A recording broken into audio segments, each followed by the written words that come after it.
What's up, everybody? I'm James. Welcome to Mechanical Mayhem, and welcome back to the Mechwarrior 5 Clan story-driven campaign playthrough. This is where we take a look at all the cutscenes, listen to all the banter. I commentate about the mission at hand and lore surrounding things going on with that mission that we see, and just have a good time while making use of stock mechs only. When I say stock mechs only, I mean mechs presented to us in the game, and that includes the hero mech variants. Just no changes to how they're presented to us. With that said, welcome to part 34. This is one long mission, and I really enjoy it. So without further ado, let's continue to press the fight against the Draconis Combine on Luthien. So strap in and prepare for drop.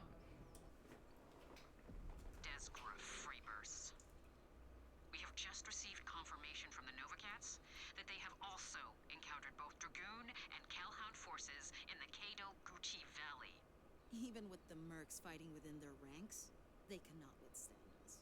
Yet we now must contend with multiple regiments of mercenaries that were not accounted for in our plans. Star Commander Jaden. Yes, my Khan? With the Dragoons here, that means there is a likely chance that the traitor Ezra is fighting with them. If you truly wish to be forgiven, you will hunt him down if he is identified in the field. It will be done. Thank you, Sakan, for the update. Moving over to the task at hand, with our foothold in the Waseda Hills taken, we can now move into the Imperial City, where each cluster has been assigned high-priority targets to take. The 362nd will be assaulting the primary mech factory campus for Luthien Armor Works. A star from the 22nd Jaguar Regulars has already scouted the facility. They have reported back that the DCMS is using the factory as a large maintenance facility for field repairs, and the factory campus a staging ground for the planetary militia. What else can the 22nd Jaguar report? The interior of the factory is a giant maze, easy to get turned around, and the density of magnetic materials plays havoc on your sensors and spots.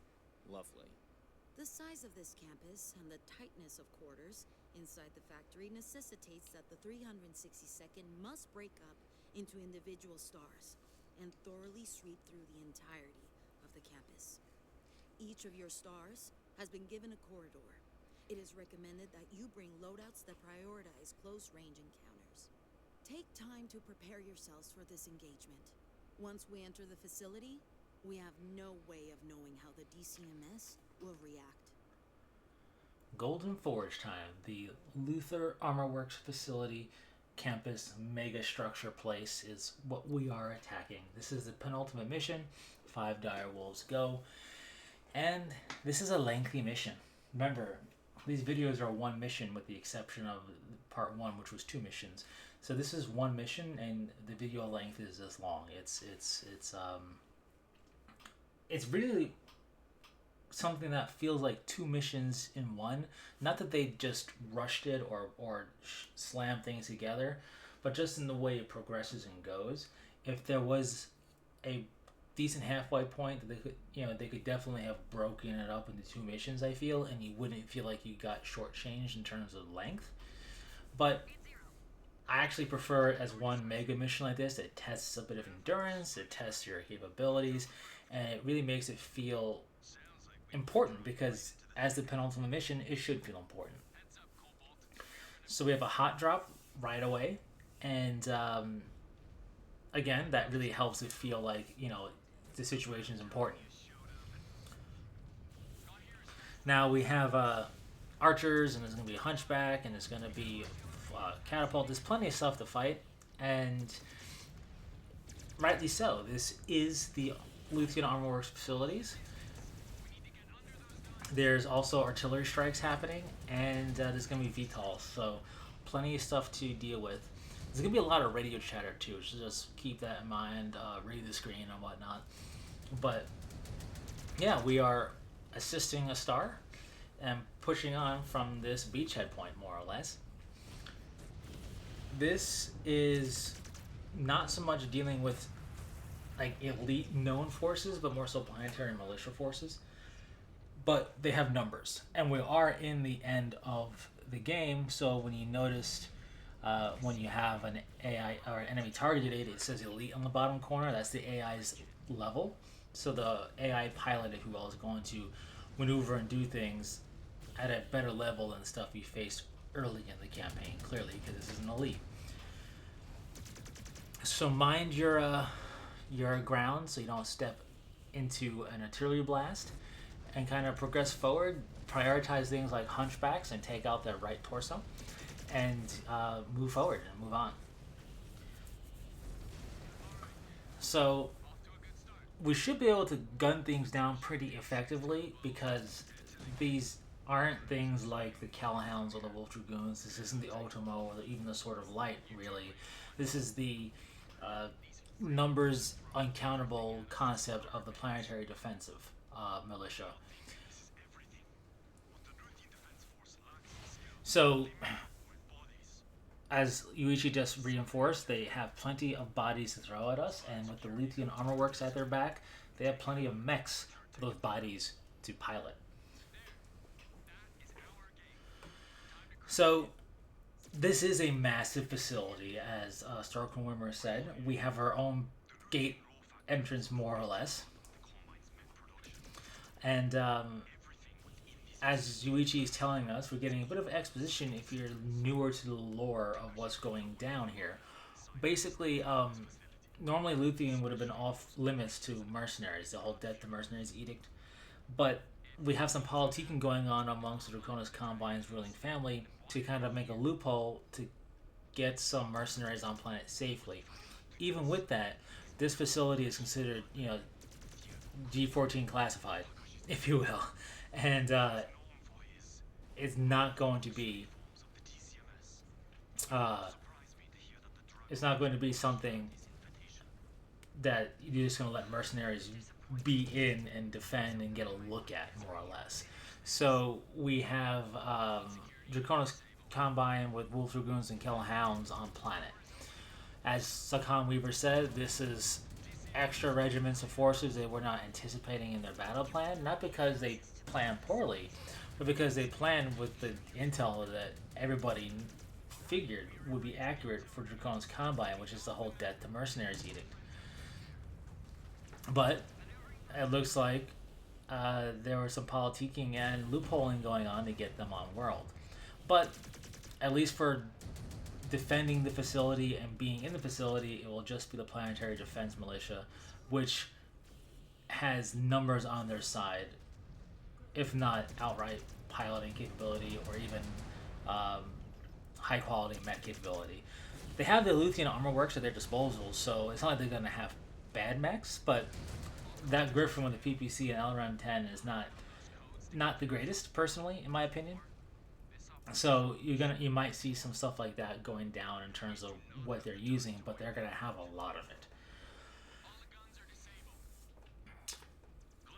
Sakan Weaver did state that we are to hunt down Ezra if the opportunity presents itself, so we're going to keep that in our back pocket.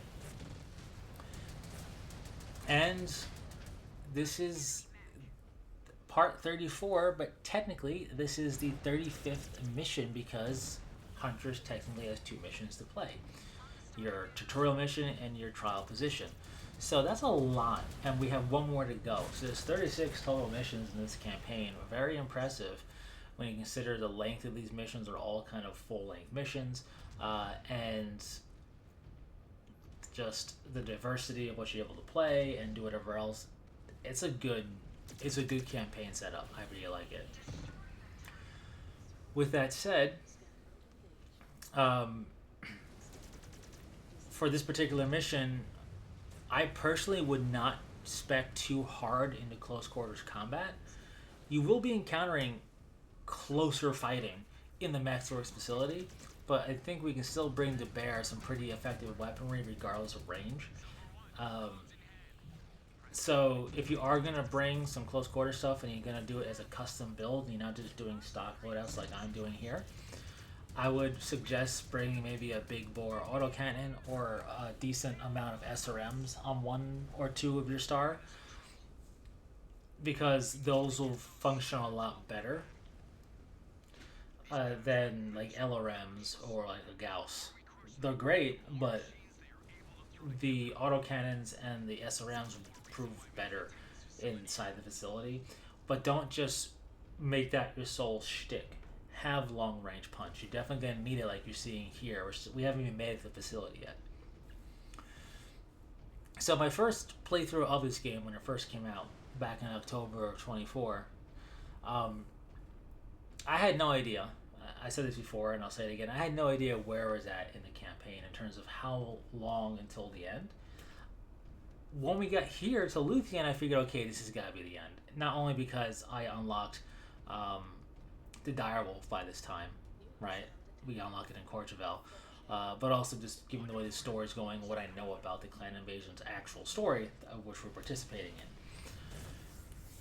in. And I was surprised a little bit that they would end it on Luthien. We're going to see why in the next episode, so I won't go into it heavy here, but I get what they were going for with it, especially considering they did the Divergent Path thing, which I prefer they wouldn't have, but I think they did it well enough.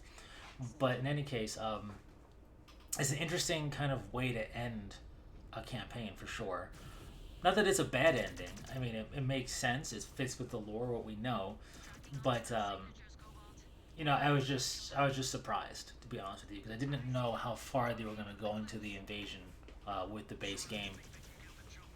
So we know Luthien, which is rather far into the invasion. There's not much time in the invasion left after this point. Smoke Jaguar conquer a few more worlds after this Luthien attack, but then it's the Battle of Tukayid, and then or Tukayid, however you pronounce it, and then the clan invasion is basically over. So we've gone through a good amount of the invasion. And I'll reinforce what I said last episode. If you are basing your knowledge of what's going on with the clan invasion on this game because it's your first real foray into the setting, A, that's awesome and cool, nothing wrong with that. B, you're not going to get the sense as I get pelted. I'm way too aggressive. I went way too far forward. I should have hung back further. But in any case, learn my lesson. Gonna fall back and use range to my advantage. There's an Atlas, a Jägermech, a Battle Master here, so you gotta be careful. Anyways, where was I? If you are only using what you see from this game to develop your understanding of what's going on in the invasion, you're not getting fed wrong intel or anything like that. You're just not getting the full picture. As I said last episode, Smoke Jaguar alone conquered nearly 40 systems. Almost 40 systems. Clan Wolf conquered the most systems, so they conquered more than that, and the other clans followed suit in around the same number as Smoke Jaguar. So that's a lot of systems and a lot more worlds and moons and everything like that that the Hemisphere loses in this battle. Oh, not this battle, this invasion. So a lot more went down than just San Sandaire, Turtle Bay, Courchevel again, and then Luthien. And don't get blasted by artillery like I just did. Anyways, nothing wrong with that. This isn't like makes the game bad or anything like that, not at all. But it's what we're getting is kind of like the greatest hits, if you will, of the Smoke Jaguar corridor for the invasion. And I imagine if they did stuff for Jade Falcon, Ghost Bear, or Wolf, and they wanted to kind of go through the same period of time, we would see their greatest hits as well. Although, we'll probably never see that. So we'll have to wait and see. I'm hoping, but who knows. So, this is our pathway to get to the facility. And we just cut through a whole bunch of mechs and air assets. There's more artillery coming our way. There's more mechs coming our way. As was said, they know just how important this facility truly is. While quick drawers aren't necessarily super dangerous, we've been fighting a lot of them and other mechs and grasshoppers and all that jazz. So it's just kind of the whittling down game as I just got an armor blow through and took some damage to structure, but it's okay. I didn't lose anything. I'll play a little more defensively for now. But anyways, they're able to throw this sheer amount of tonnage at us for two reasons. A, high priority asset they must not let get destroyed or lose. 100% is true. Luthien Armor Works is a massive and impressive facility, and you don't want anything happen to it. Because of that, they can pump out and repair and rebuilds of mechs pretty quickly and effectively. And the planetary defense militia of this world is truly massive. It's a capital world, right?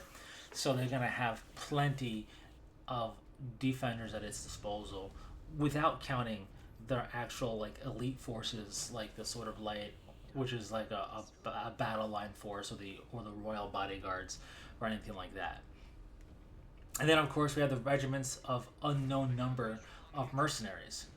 So we don't want to discount the monkey wrench that throws into our works here.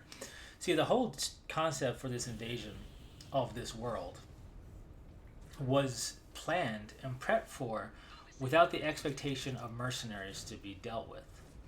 This is because of Luthien's death to mercenaries edict,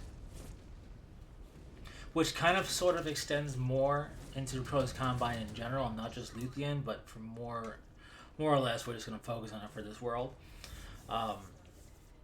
With that being the case, nobody expected mercenaries here, of all places in the Draconis Combine, their capital world.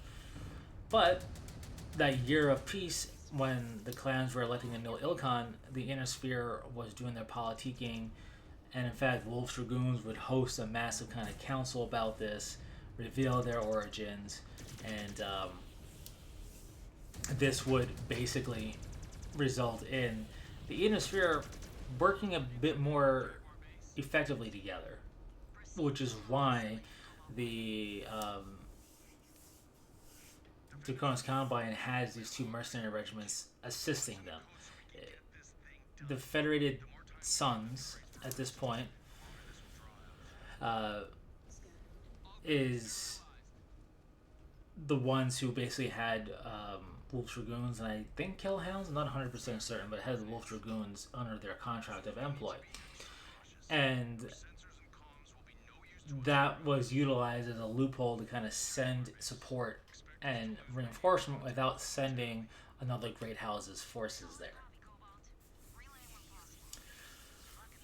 We finally now made it to the facility. There are 5 repair bays. We have 5 mechs on our star, so that's very nice. Everybody gets a repair. Don't have to worry about it. Very quick and easy. Remember, internal structure does not get repaired in these, so that's why I was hoping to not take internal structure damage, but none of my star did, just me, and that's fine. So we're just going to be going in and getting everybody repaired, so we're going to be as fresh as possible for this next slog. So congrats. We are pretty far in. We're over 15 minutes, I would say, of combat, or roughly about thereof. And we have just got to our objective. We've just gotten to the entrance for our objective, our corridor sweep of the Luthien Armor Works. And it's important to remember that. This is just our designated corridor. This campus is massive. There are numerous other corridors being swept, not just ours. There will be some rooms in which there won't be a roof over our heads, but this one we have a roof over our heads, and the rest, and especially towards the end, we're going to have a roof over our heads. The thing about roofs and having archways, whatever, is that LRMs, when fired, tend to arc, so you can't have it where you're just going to have a lot of your LRMs explode against terrain features, because we're enclosed. This is why I would said earlier that SRMs probably be the advantage here. So we're facing off against, decent tonnage, but not necessarily the scariest of their configurations. I mean, Zeus is an assault mech, so you always need to take care with assault mechs, but champions aren't that crazy. And that champion configuration we took down wasn't super crazy either. We have a grasshopper, don't want to mess with that. That has a decent configuration. So you're going to have a mix of some mechs that are going to be pretty decently configured and other mechs that are going to be there as like basically a glorified body. But everything can still damage and whittle down your armor, so you want to focus things down, you want to destroy things as fast as possible.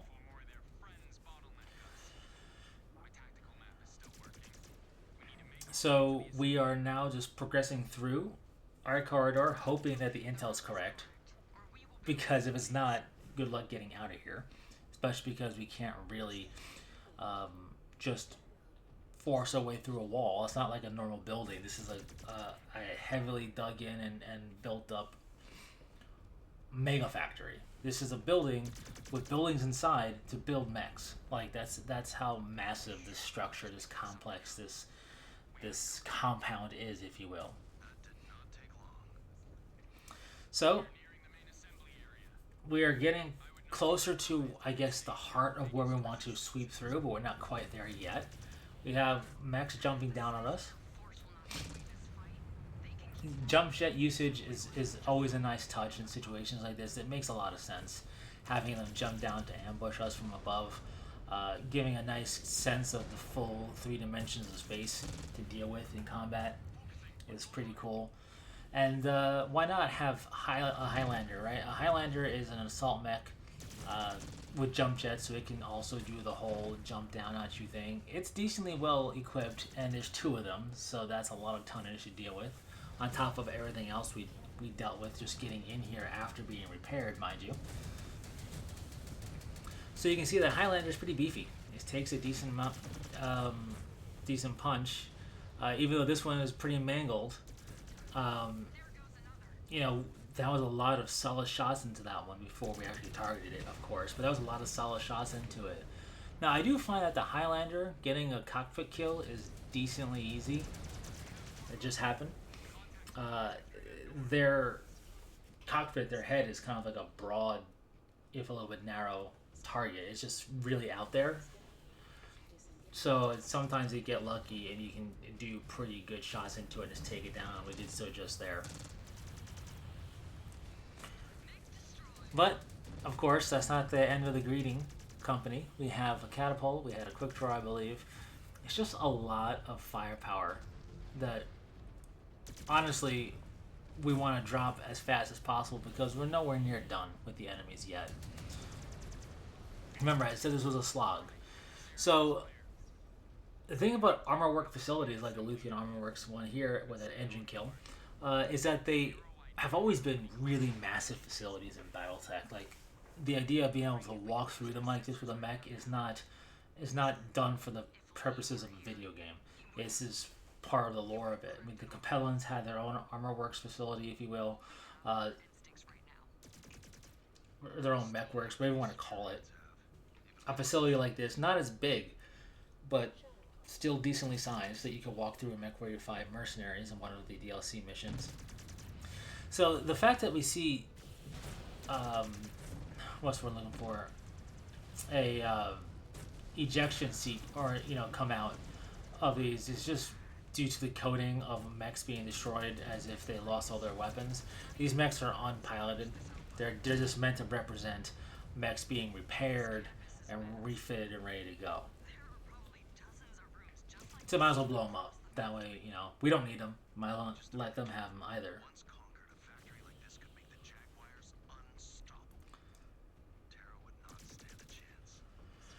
And rightly said, this is a massive facility with tons of output potential.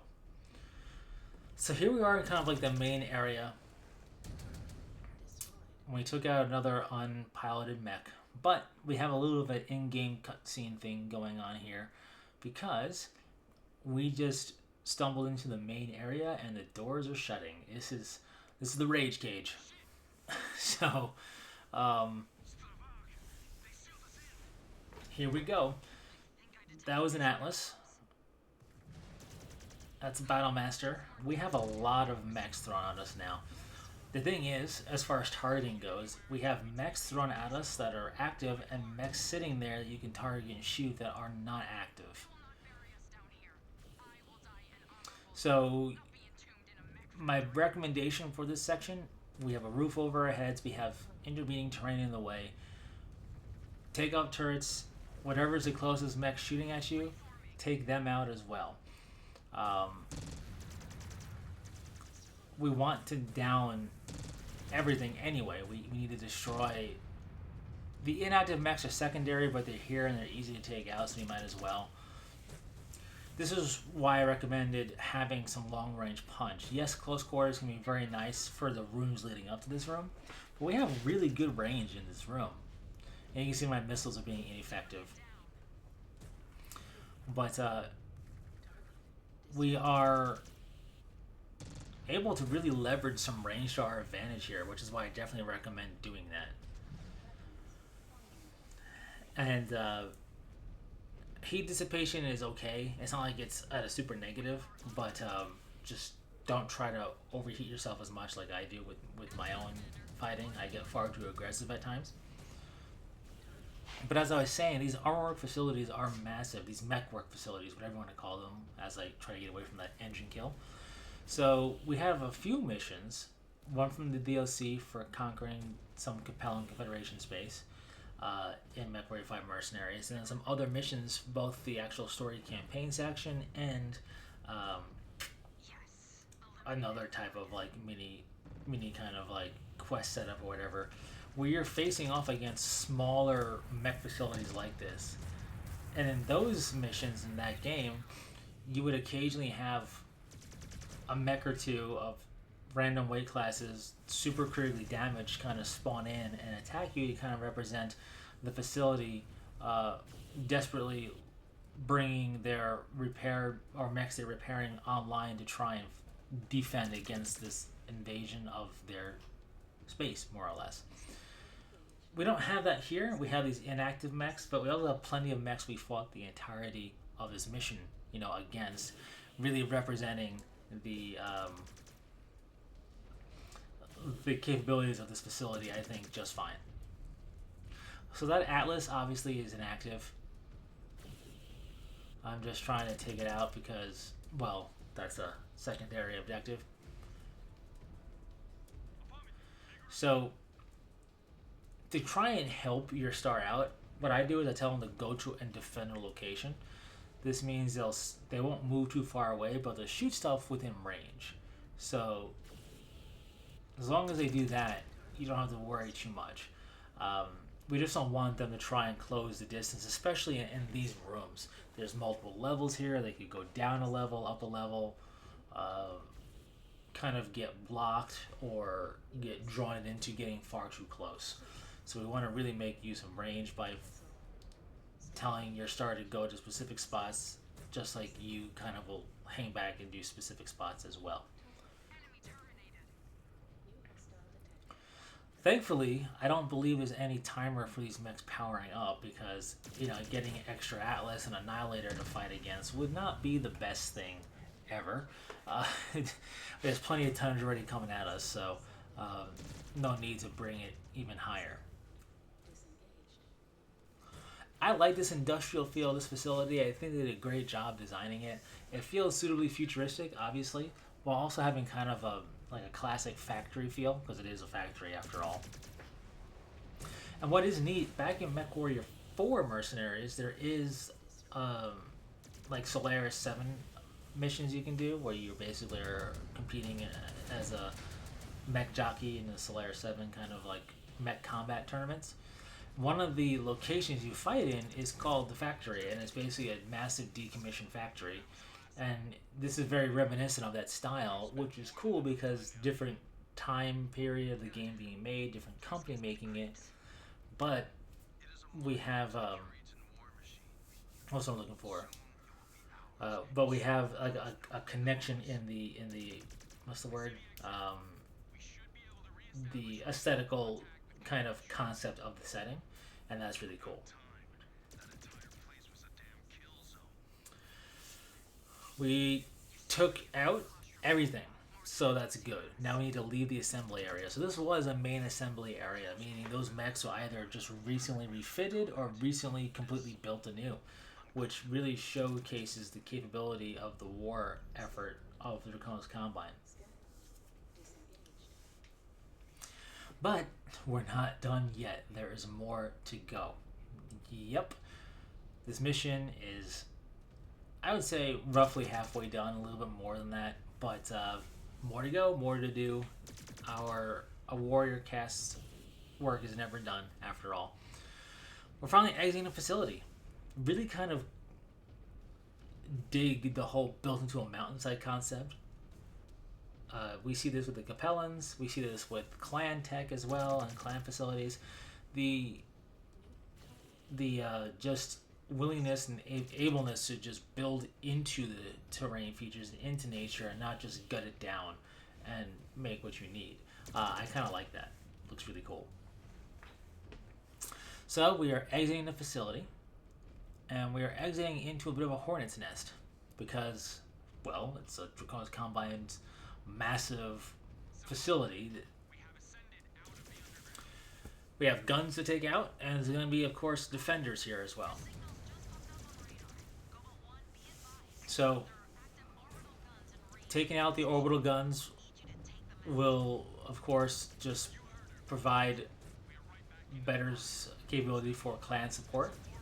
That way we can bring dropships in right to the facility.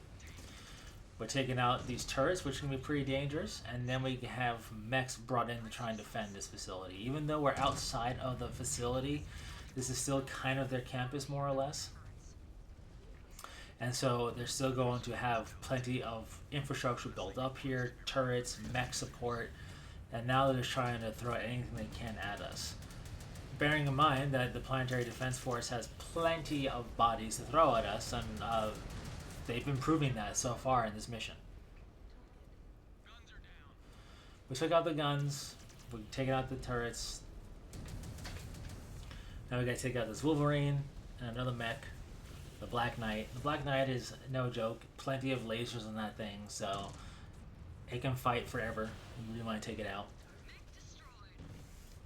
Luckily, we have, direwolves, and 5 of them. So we're going to be pretty A-okay in the being able to hit back hard department.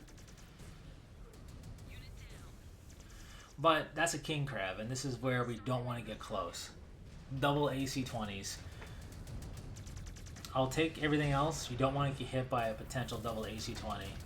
So we're going to just focus fire that thing down. I'm going to willingly go too hot if I have to, but luckily we take it down. That's like one of the few, if only, king crabs we encounter in this entire campaign, to be honest with you. It's a very powerful mech, that's for sure. So this is where the enemies are coming from, that nav point. Now, I know from playing prior that we have some more repair bays right by this nav point, so depending upon how you're feeling, you can engage these mechs and then repair, but I just tend to repair and then engage. I think it depends, as long as you're not in too dire straits of ammo or how, in terms of mech integrity, repairing after engaging would probably be the better play. But that's not what I'm doing here. I'm just going to straight up engage, take out the enemy, and move on. In my first playthrough, I was definitely feeling the grind of this length of a mission. I was like, okay, cool. We just got to repair, we'll deal with the reinforcements, and then we'll be golden. Except that's not how it works. So, you'll see. Anyways, I don't think I miss any scannables for like salvage and whatnot, but don't take my word for it. Definitely don't forget about your scan mode. And here we go. More stuff to fight. So that's an Orion and a Rifleman. At least I believe that's a Rifleman. And again, I shot one of my allies in the back because it just waltzed right forward through a wall and into my line of fire, but that's okay. So, luckily, we're not dealing with like a whole multi-wave reinforcement situation.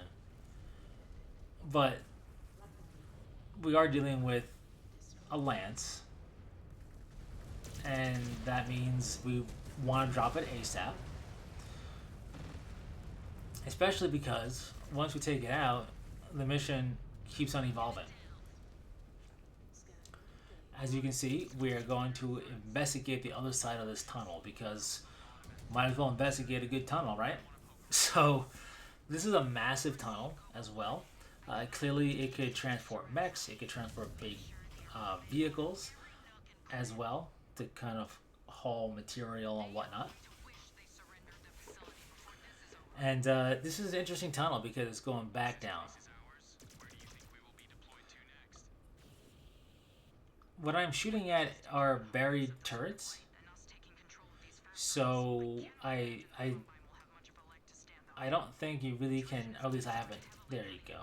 You can damage and destroy them. I think it just takes more to take them out prior to them popping up.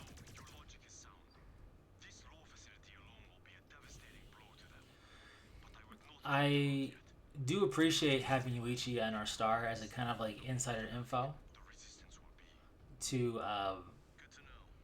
what's going on with the Draconis Combine. And he does make a good point. This is a devastating blow. This facility, the ability to take this facility will absolutely be felt. But the fanaticism more than likely will increase in defense as you get closer.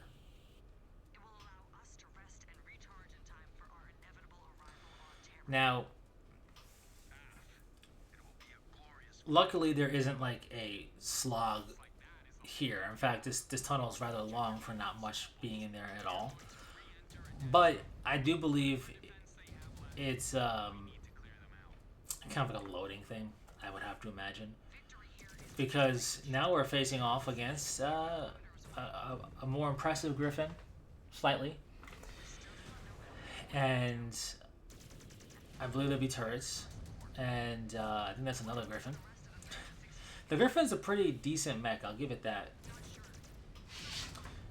But we have kind of ran into, I wouldn't call it reinforcements, but maybe the rear guard. And as we heard, there is no reinforcements for us. We had an engine kill, we took out a couple of Griffins. There's a Jaeger mech. Jaeger mechs have thin armor, so we should be able to quickly start crippling it, and we are, which is very nice. So, we are at a part of the law facility, but it's not the actual main repair and building area. In fact, now we've just been told it's a makeshift administration center. So between taking out these heavy hitters and crippling their infrastructure with this base, it'll severely hinder the DCMS, and that's exactly what we're going to do. But remember, this was after getting into the facility. Then we had repair. Then we went through the entire facility of the facility. Did I say facility? Facility. To emerge to destroy some orbital guns and a bunch of mechs. Then we repaired, and now we destroyed a lance, and then we investigated where they came from, and we found this facility with assault mechs, with base defenses like turrets, and there will be bombers, and there will be aircraft, because there always is. And we're fighting that.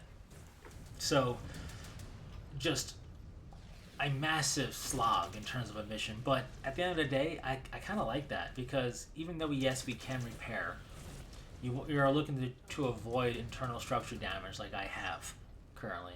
You are looking to still be mindful of your ammunition, especially if you took, let's say, large caliber, big bore autocannons and a bunch of SRMs or whatever, and if that's your primary damage dealers, for example. You still have to kind of effectively command your stars so they can take things out with you or for you, and not just waltz into the middle of battle either, but take up a defensive line or whatever. So this is a nice, real, not attrition feel, but a really good feel in terms of a mission.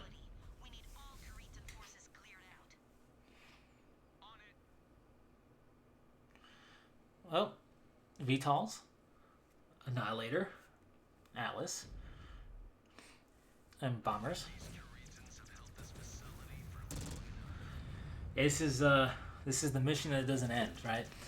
You can definitely feel the burn here, but I like to just try and immediately take out these VTOLs myself while my stars is thinning down whatever they can. And then it's a case of selective fire. So no king crab. That was the only king crab this mission, and I think one of, if not the only, of the entire of the campaign, at least that we fight, or that I can recall personally. But plenty of awesomes, bombers, Atlas. It's definitely a slog. Definitely things you want to be careful about. Luckily that Atlas is gone, and I think the awesome is also gone. We definitely got an engine kill somewhere. Oh, I got the engine kill. Alright. And there are bombers. Luckily the bombers aren't that big of a deal, so we got some reprieve after we've been knocking down all these mechs.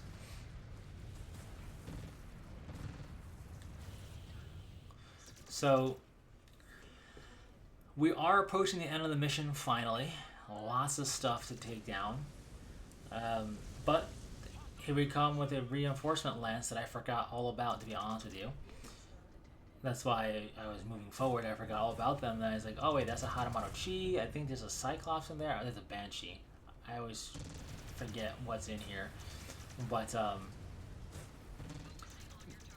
this force is after everything else. So pretty crazy. But I think it reflects the sheer scope and size of what House Creator has at their disposal for defending their capital world.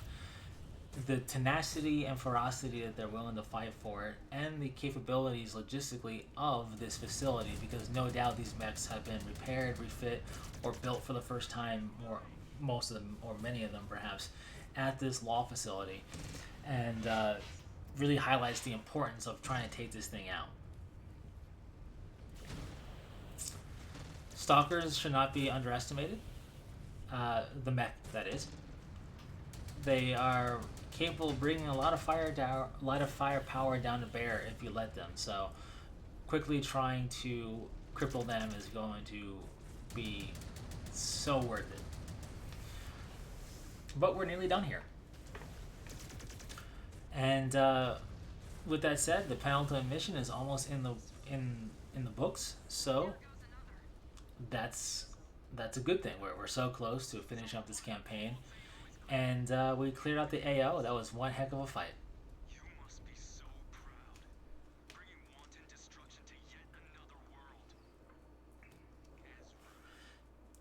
Ezra shows his hand, or at least his face, or at least his comms. He shows something. He shows that he's here on this world. This destruction you bring, it is not the vision of Kerensky. This is savagery in the name of salvation. Even if you win, you know your warden beliefs will be insignificant to these feudal lords. So we have some debating going on here. Ezra got real windy in this campaign, to be honest with you. I understand the core of where he's coming from to a degree. But what I don't understand is, what did he think was going to happen in an invasion, right? The whole point was to invade. Now, is this savagery? I mean, it's attacking worlds that were not ours for the purpose of conquest. That can be pretty savage, I suppose. But that's exactly what was going down the entirety of the time of the clan invasion. Clan Wolf did the same thing, and they are the Warden clan at this time, right? So it's it just seems pretty whiny on Ezra's part to kind of be like, how dare you invade like the way we had this whole strategy to do. Now I know there's more than that, 100%, but yeah, luckily you don't have to face him right then and there. I say luckily only because our mechs have been taking a beating this entire time, but he shows that he is on world, and we are going to deal with him, and that is the final mission, is annihilation. But we're not there yet. That'll be the next video. Here we're just getting ready.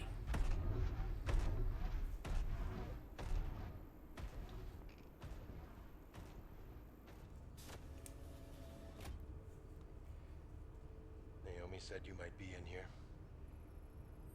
I need some time alone.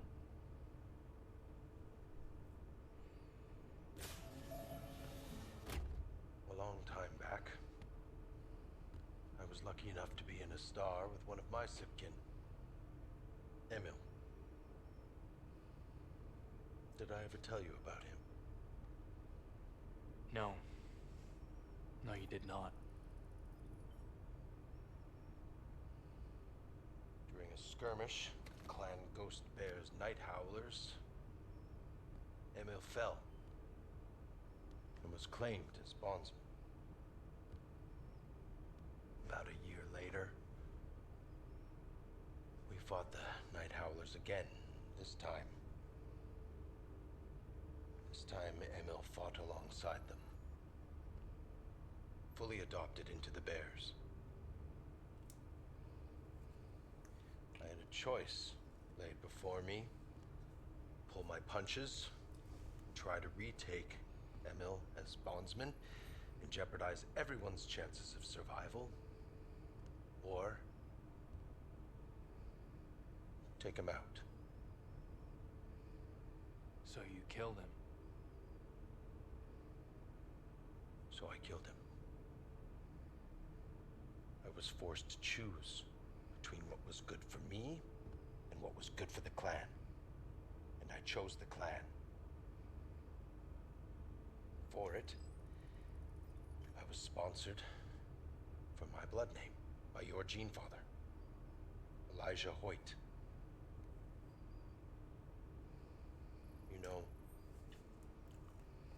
if you succeed today, I could sponsor you for the Hoyt blood name, just as your gene father did for me. You would do that? I have seen your codex. Your Hoyt Ismiro stock is good. But you have been dealt a bad hand, placed in such unfortunate situations. This mission is not about killing Ezra. It is about proving to the Jaguar that you are willing to put the needs of the clan ahead of your own. And if I cannot? Ezra's betrayal will stain my record forever. No. Your failure to do what is necessary will. Ezra might have been your sibkin at one point, but he chose the coward's way out by abandoning his post. And the Smoke Jaguar does not tolerate weakness. It never has.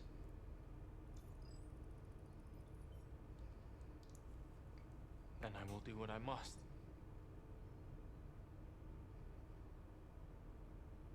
Good.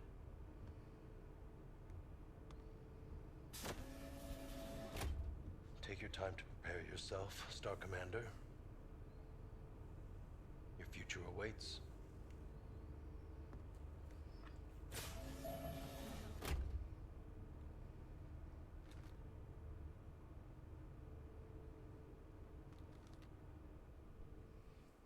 I really like that cutscene. Alexander Hoyt gives good advice. It gives good wisdom there.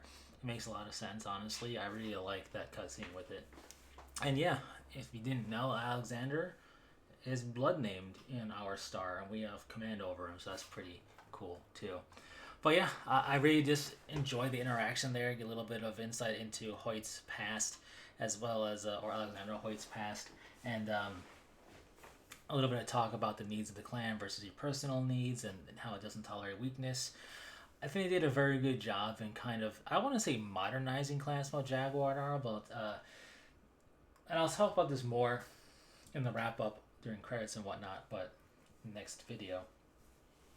But I feel like this clan has been written rather one-dimensionally back in the 90s for a purpose. And one of the things I like about this game is that I do feel like, without just getting rid of that concept or anything like that, it goes into it more and kind of helps flesh out that one dimension into a full three-dimensional object. But Anyways, that's neither here nor there. Really cool little cutscene. Basically, we're getting ready to take out Ezra. So until next time, take care.